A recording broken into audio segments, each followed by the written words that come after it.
All right, welcome everybody. I have no idea why that keeps changing. So I'm going to talk a little bit about some of the blue team stuff I did. I worked at a hospital with about 2,000 or so employees before my current job. I'm currently a network security engineer at Hurricane Labs, doing a bunch of firewall stuff. So this is me. I'm on Twitter and about 100 other different mediums, so I'm not hard to find. I have my own blog, I have 3 wonderful children, and I live about an hour and a half from here. So, a lot of people complain about getting upper level management buy-in, buying Blinky boxes, letting them, implement any kind of technology. We were lucky enough to have upper level management that were already CIOs beforehand, so they kind of knew, the whole threat landscape, what was actually out there, and all the threats that we had to worry about previously. So we really didn't have to try too awful hard, but we also didn't like spending money where we didn't have to before they would kind of take our budget away. So we wanted to do all the free things that we possibly could. Another thing that I realized I should have done, I had a very short stint at a education consulting company in Detroit for about 4 months before my current job that I ran away from screaming, that I should have followed these steps. This is actually why I wrote the blog post that this talk is based off of, because I should have done these steps before I took that job, and I would have known better. So a couple of things I want to show you, if you don't know already, are actually some of the stuff that I learned just recently. I'm participating in the social engineering CTF at DEF CON, so I had to do a lot of OSINT on a target company. And some of the stuff I'm going to show you with Sheldon and Aaron, I actually learned from one of my friends that does that kind of stuff. So say you want to work for a company, IT company, doesn't matter who it is. There's so much information about them out on the internet. Does anybody have, not one that you worked for, but I don't know, pick a non-government agency that you want me to look up. Come on, be interactive. All right.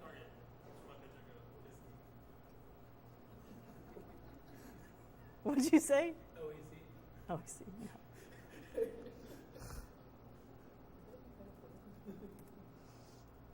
So Sheldon.io actually shows you pretty much everything that's on the internet, what ports are open, what it's saying hello as. It'll tell you whose IP addresses are owned by whom, and you can also find that kind of stuff on Aaron. So using these two in combination are helpful. You can also go to aaron.net, the American Registry of Internet Numbers, and search for target. You can see that, right? All right. So there's 3 different target customers. So there's target stores.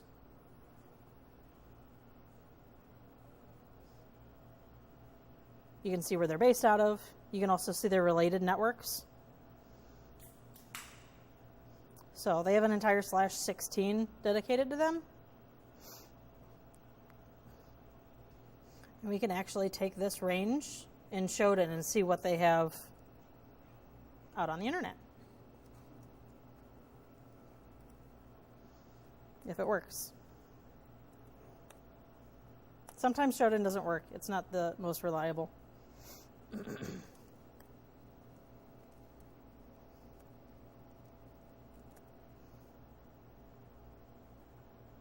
on. Damn it.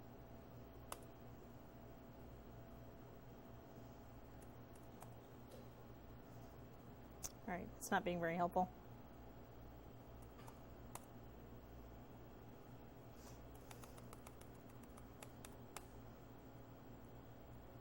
I'll just pick one that I already know is out there.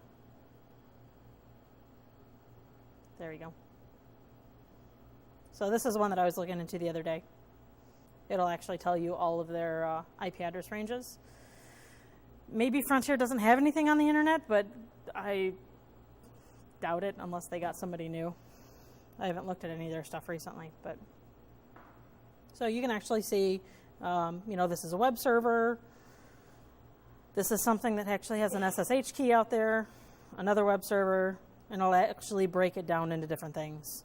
So Linux boxes, Windows boxes, it'll tell you the different kind of version. On this address range, there's actually 3 Windows XP boxes directly on the internet.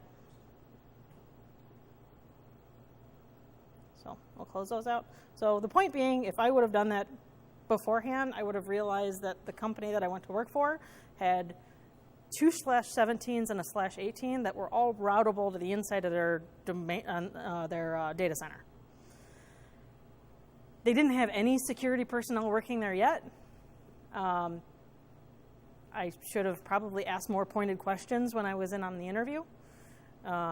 These are also things you should probably do no matter what organization that you work for. The hospital actually went from, in the period of about 3 years, went from about 4 or 5 dozen things showing up on Sheldon to 3. Web server, mail server, and another DMZ box that we had to have open to the outside. You don't want printers online, you don't want XP boxes online, that kind of stuff. Should probably restart this. Also, good places for information is LinkedIn. I was actually able to get a LinkedIn private API key just by asking their support, which gets you past all of the having to sign in and gets you access to everything that LinkedIn has in their database. Also, your company website. Just see what's out there on the company website. I tried to find a non-annoying best friends forever picture, and that's all that I came up with. A lot of people look at upper management as being, like they have 2 heads, or they're super rock stars that aren't going to want to talk to the tech department. I've found that's never the case. Not never the case. I don't want to talk in absolutes, but most likely not the case. If you're in a gigantic department, gigantic company, it's a little bit more difficult, but you can always talk to the people that are higher level in your organization to kind of get across, what you found on Sheldon, what you know about their company already just by doing the free stuff that I'm going to list, and kind of tactfully explain everything that you did find and things that you can possibly do that won't cost them any money, as well as how much of a cost savings blue teaming can be. So, or cost avoidance, I guess. You're not going to be a cost savings because you'll eventually want to spend some of their money, but you'll definitely be a cost avoidance because the more blue team that you actually provide and defense that you actually provide, the less money they'll end up spending in the long run. So, how to show your stuff. So, I hate a lot of words on PowerPoint, so I'm just going to stand here for 10 seconds while you read this. This is one of my favorite quotes.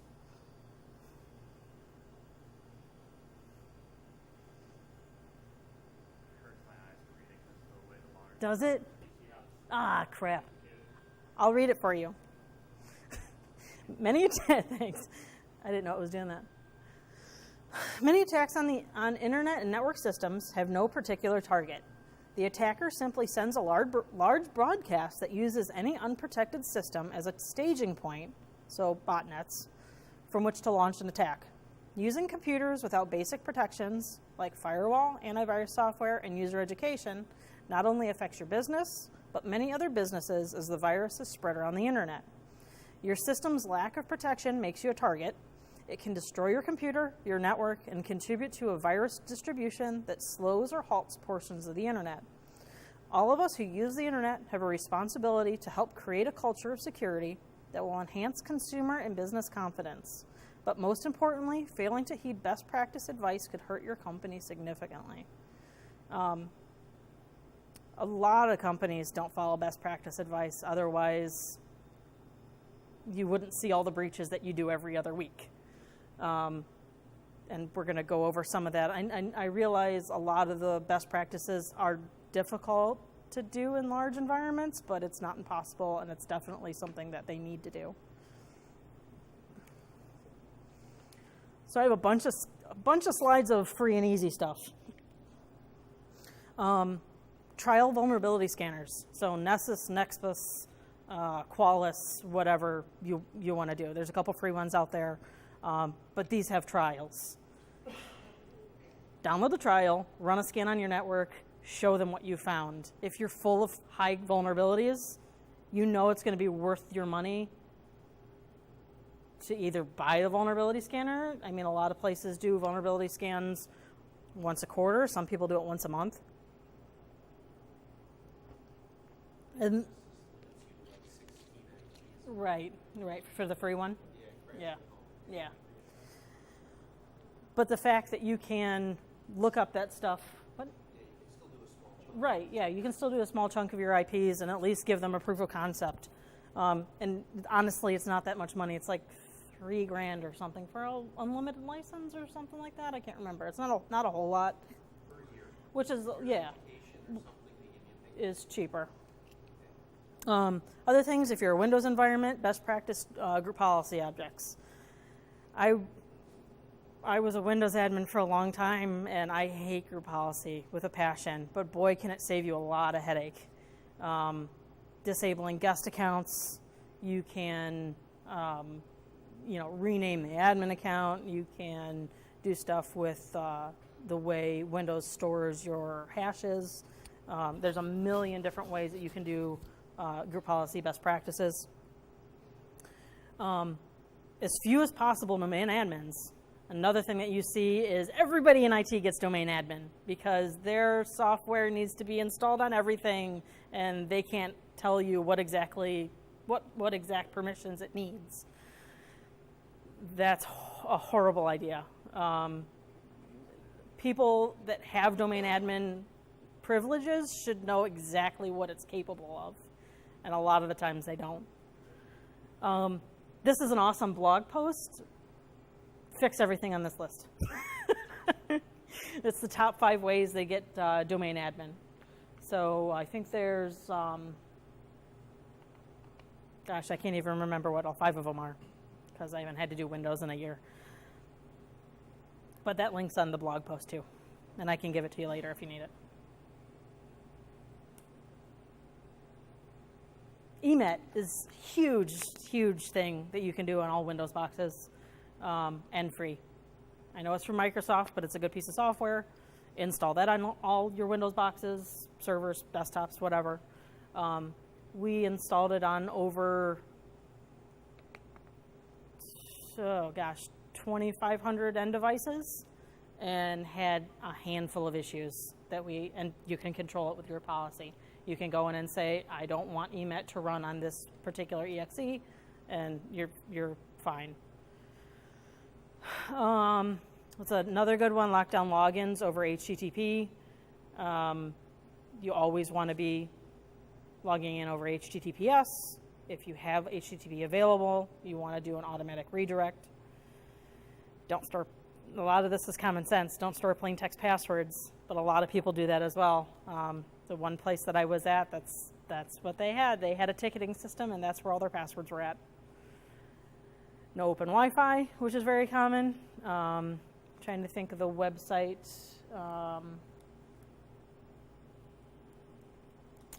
It'll actually let you go by geographic location. Wiggle. Yeah, Wiggle. That will let you go by geographic location or MAC address or whatever and show you what open SSIDs are out there and the MAC address of what's broadcasting. Patch your SSL, and another free one is we were a Cisco shop. It was really easy to script, but no shut ports that are unused, so nobody can just walk up and say, hey, I'm on VLAN 1, which a lot of people leave their default stuff on, and then set up port security, so nobody can unplug the secretary's PC, plug in their device, and have it automatically work. It should just automatically shut that port down. How am I doing on time? All right, I have a little bit. All right, I have to talk really fast. Set up centralized logins for your network. It's a lot easier to manage if you have employees leave. URL scan is something that you can set up on IIS boxes that prevent people from throwing, random obscure URLs at your box and trying to crash IIS. Encrypt everything that can move. There's a bunch of different things that provide network device configuration, backups. I know a lot of firewall management packages do it. I can't remember offhand. I think Rancid is what we used to back it up. It did it automatically. Patch your Linux boxes. A lot of people forget about those because they're unhackable, but they also need patched too. And then always regen your SSH keys from default. That's a really cool thing I can show you on Sheldon. That long, gigantic SSH key right there is a default SSH key because you can actually paste that into Sheldon, and it has 127,000 devices with that same SSH key. All over the place. Germany, US, Spain, United Kingdom, all over the place. And it's a Linksys router.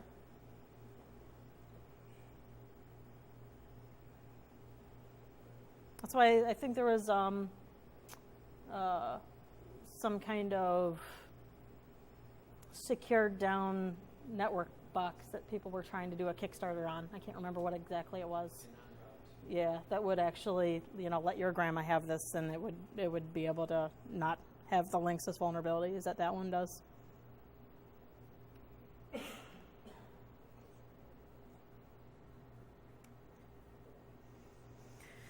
So this is free and not completely easy. Something that we did was start a purple team, where 2 people in our department that were defenders would actually try and pen test our own boxes internally.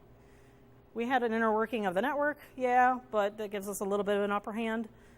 But still, it tested out our weaknesses and also our monitoring to see if we could actually detect when someone was doing a scan.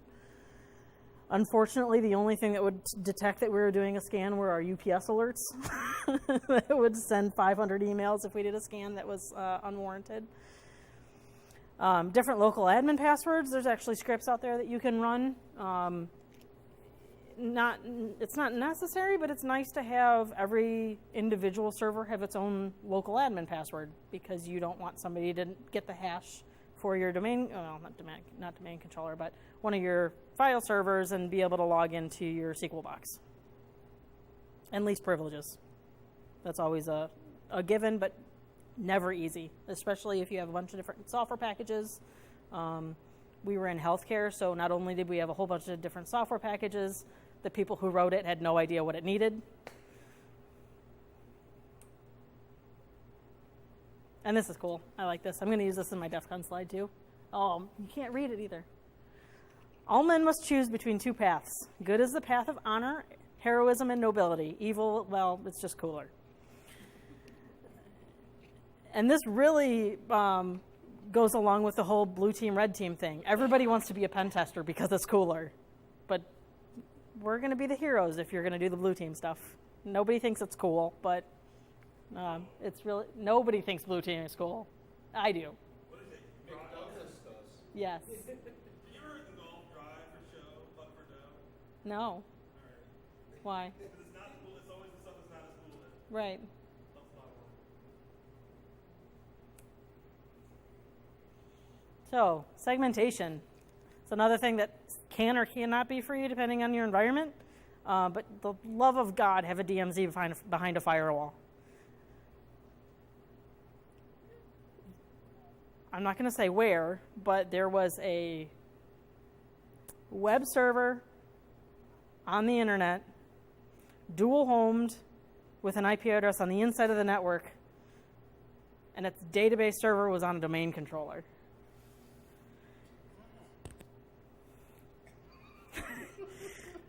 That's never fun. I don't know how it never got hacked, but it didn't. And for the love of God, have a DMZ in between the two. VLANs and more VLANs. Everybody likes to put everything on VLAN 1.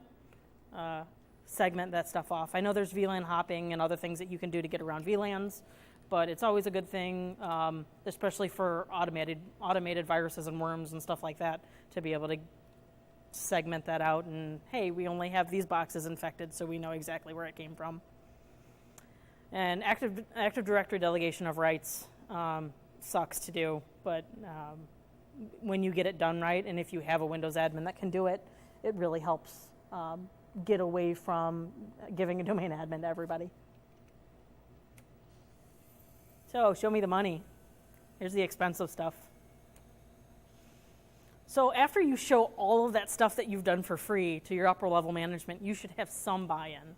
You can say, we found all of this stuff on Sheldon, we found all of this stuff with our vulnerability scanner trial, we did this for free, this for free, this for free, and we saved you all of this money. Now please give us some money to do some of this stuff. I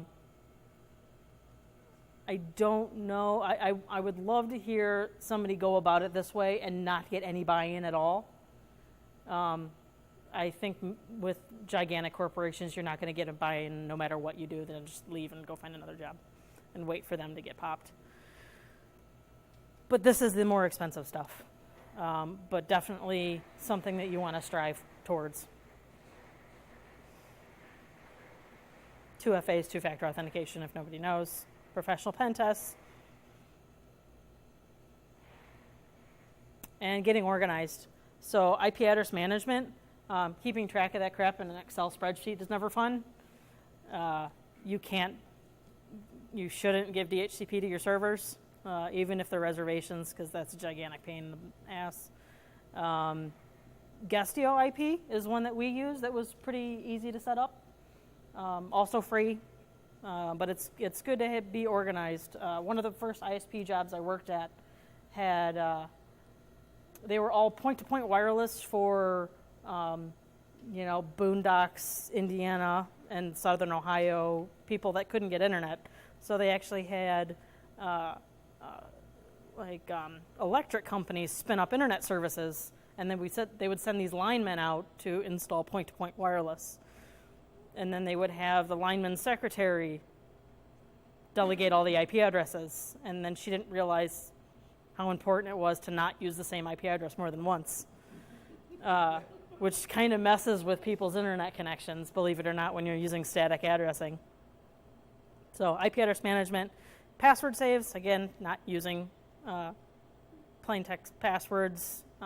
We tried to get a lot of people to use these personally as well, because we had a lot of people whine that, now these days you have a million passwords everywhere. This is something that we also told our end users that they were supposed to use. And then incident response drills. Having somebody in your company mimic a virus, or just telling somebody that, hey, this laptop got leaked with this much confidential data on it. Go through the steps and actually see what your incident response is and where the gaps are, and you can fill them from there. Whew. Did I talk fast enough? All done. Yay. Yeah. Any questions? So I thought for the question as a statement, I would love to see like a write-up or some blog post about rolling out Amit to 2,500 users and like how it worked. And Someone already has. there's a lot of people that would be really interested in reading that. I think there is one already. I thought. I'm saying before I can read. I thought Dave wrote one actually. We did it manually. We did it. I'm not so much interested in like the how to do it, but like just the response from the end user. Because that's like a question I There wasn't really. What's that? There was no response from the end user. Yeah. Right. All the time. Like, yeah, Oh, 5. We're on 5. but what happens when you roll it out? Right. It's nothing. I'd like to hear somebody like You're heavily based in IE from what I've known. Sometimes IE will support. Access too. Microsoft Access, but. So things that do lots of memory, like Chrome, I think it messes with. Photoshop it messes with. If you pick the wrong version of it, IE will not load at all. Yeah. Standing in front of the projector. But it just works. Nobody complains. Nobody even notices. Central Office sometimes has trouble with it. But yeah, I actually need to write a blog post in 3 days. So, yeah. I would want a lot of people to do that. Anything else? Since you like Sheldon, have you seen Sonar that HD Moore had Yes. been working on? Yes. Because that's very similar. Oh yeah. And for the scenes, there's also Alien Vault has a free version that you can run, which is really cool and fun. I've not set up yet. I suck at Sims, so I try to stay away from that. Well, then again, I use McAfee, so that's a whole different thing. Oh, Big says blue team can be sexy as hell. who does? Mick. Oh, yes. Totally. Have you seen Nick? Well, it takes about 3 hours each way to my party, so I don't know that. I would have heard 3 hours. I'm totally coming to your next party. Totally. Blow it out. But it's not like what you think. It's not like a cool point for adults. Like, because I have kids. So, like, Me too. I'm getting face painter, and I'm like, everybody here should come. Like, seriously. For Halloween, get the face painter. Is this allowed to be recorded? Are you recording it? Yeah. Point it If I towards leave this Alex. out there, that Wait, could be do like this. Do this at the beginning of your talk. Yeah. Yeah. His address is